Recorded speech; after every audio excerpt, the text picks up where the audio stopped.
David Cole had built his life around fear, not his own, but the kind he could evoke in others. For years, his horror novels had crept into the minds of readers, keeping them awake at night.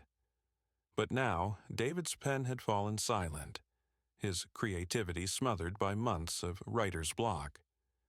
His agent's calls went unanswered, and the pile of crumpled paper beside his desk grew taller with each passing day. Then, late one night, while scouring the internet for inspiration, David stumbled upon Blackwood Cabin. A desolate cabin deep in the woods, shrouded in mystery and rumored to inspire those who dared to stay. Perfect for a man who made his living weaving nightmares. David's car rumbled to a stop on the uneven dirt path. Before him stood the cabin, its weathered wood warped with age. The windows, some shattered, others fogged with grime, peered out like dead eyes. Surrounding it, gnarled trees swayed gently, their twisted branches clawing at the gray sky. 1 week here, and I'll have enough material for my next book. With a deep breath, David stepped inside.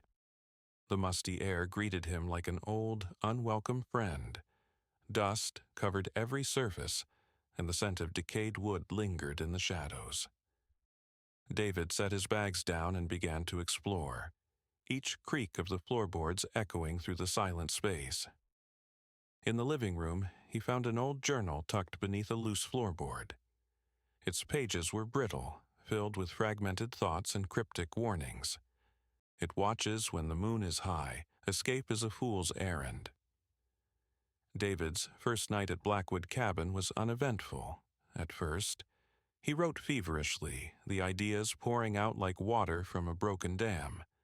But as the clock struck midnight, the temperature in the room plummeted. David paused, the hairs on the back of his neck standing on end. David, whispering to himself, just the wind, nothing more. But the whispers persisted, growing louder, more distinct. A cold draft brushed against his cheek, and for a fleeting moment he swore he saw a shadow move across the room. David convinced himself it was exhaustion playing tricks on him. He turned in for the night, but sleep came uneasily. The next morning, sunlight filtered through the dusty windows, and David's unease from the night before seemed like a distant memory. He spent the day exploring the surrounding woods, seeking inspiration from the quiet solitude.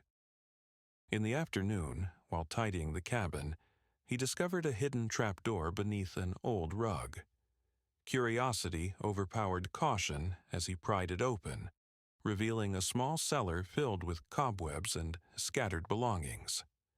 Among the relics, David found an old photograph of a man standing in front of the cabin. On the back, scrawled in faded ink, were the words, "Don't let it in." David, with a panicked voice, said, "Who's there?" He grabbed a flashlight and searched the cabin but found nothing. No intruders, no sign of life.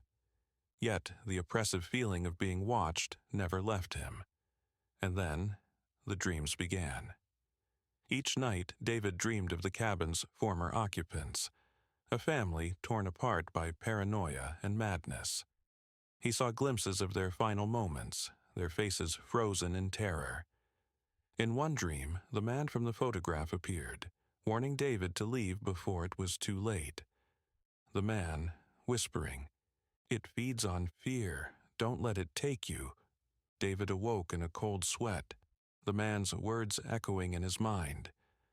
Desperate for answers, he scoured the journal, piecing together the cabin's dark history. It was a place of rituals and sacrifice, a beacon for malevolent energy that preyed on its occupants' deepest fears. Determined to escape, David packed his belongings and ran to his car, only to find it wouldn't start. His phone was dead, and the surrounding woods seemed to close in on him. Back inside, the whispers turned into deafening wails. The shadows in the corners of the room took shape, their eyeless faces staring at him with malice.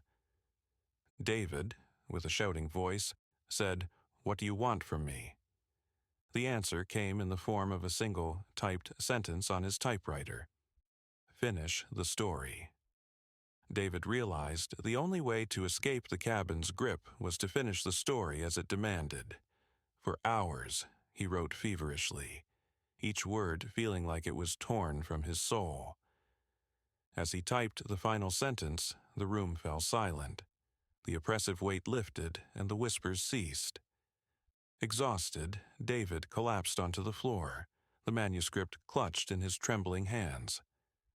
When David awoke, the sun had risen, casting a golden light over the cabin. The car started without issue, and he drove away without looking back. Back home, he sent the manuscript to his agent. It became an instant bestseller, hailed as his greatest work. But David knew the truth. He hadn't written it alone. Even now, in the dead of night, he feels the cabin's lingering presence. Sometimes when the world is silent, he hears faint whispers calling his name. Because once the cabin knows your name, it never forgets.